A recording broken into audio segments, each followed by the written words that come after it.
بسم اللہ الرحمن الرحیم۔ ایک چھوٹی سی غزل آپ کے ساتھ ڈسکس کرتا ہوں۔ یہ ہے کہ سکون قلب ہے رب جلیل کے آگے،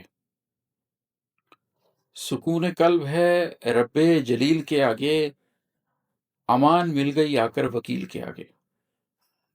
ایک تو ہم اردو میں وکیل کا لفظ استعمال کرتے ہیں، لیکن بیسیکلی تو اللہ کے ناموں میں سے یہ ایک نام ہے، اللہ جو ہمارا نگہبان ہے۔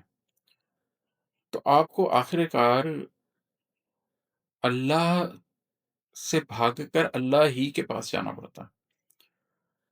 جب آپ سے کوئی غلطی ہوتی ہے، جب آپ سے کوئی گناہ ہوتا ہے، جب آپ کچھ ایسا کر سکتے ہیں جو آپ کے نفس پر بوجھ بن جاتا ہے، جب آپ اپنی ذات پر ظلم کرتے ہیں، تو پھر آپ بھاگ کر خدا کی کائنات کے علاوہ کسی اور کائنات میں تو نہیں جا سکتے۔ تو ایسے میں آپ کو واپس پلٹ کر اپنے رب کے پاس ہی جانا ہوتا ہے۔ رب سے بھاگ کر کہیں نہیں جا سکتے آپ سوائے دامن رب کے۔ اللہ کے قہر سے بھاگنا ہے، اللہ کے جبر سے بھاگنا ہے، تو اللہ کی رحمت میں داخل ہونا پڑے گا۔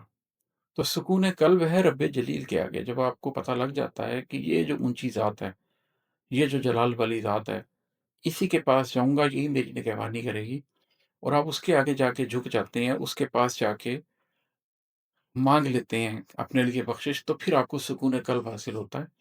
الا بذکر اللہ تطمئن القلوب، اللہ کے ذکر سے ہی قلوب کو اطمینان ملتا ہے، اللہ کے پاس جا کر ہی قلوب کو اطمینان ملتا ہے۔ میں آپ کو چھوٹی سی ایک دنیا کی مثال دیتا ہوں۔ ہم اس دنیا میں دیکھتے ہیں، میرا سامنے کا واقعہ یہ کہ انٹیریئر سندھ کے اندر ایک صاحب جو بہت طاقتور خود کو سمجھتے تھے، اور جن کا حکم چلتا تھا، اور جن کے آگے اس علاقے کی انتظامیہ پولیس بھی بولنے کے لیے تیار نہیں ہوتی تھی۔ وہ لوگوں کو جیسے چاہتے تھے ٹریٹ کرتے تھے، جیسے چاہتے تھے ان کے ساتھ سلوک کرتے تھے۔